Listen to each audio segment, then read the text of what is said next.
Hello guys, magandang araw. Ito na naman tayo. Magluluto na naman tayo ng saging. Siyempre favorite ko kasi yung saging. So naisip ko for today, gawing banana cue. So ayan, kasi guys, pag dito sa Dubai, pag bumili ka ng banana cue, dalawang piraso lang na saging sa is 150 pesos na yun pag kino-convert sa atin. Diba napakamahal? Samantala yan yung ginamit ko, Indian yellow banana. Ang dami ko nang nagawa guys, nakapagbigay pa ako sa kapitbahay ko.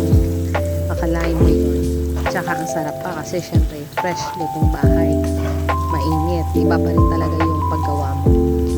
So talagang paborito ko yung saging guys. Lalo na yung mga parang saging na saba. Kasi noon sa probinsya, mas gusto namin yung sinasawsaw din sa bagoong. Yung bagoong isda. Yung mga ganyan. So ngayon, naisip ko naman dahil wala bagoong isda. At saka wala akong saging na saba, saging Indian yellow banana lang. So yan yung ginawa ko. So napakasarap, tipid pa, sulit. Talagang nag-enjoy ako. Hanggang dyan na lang.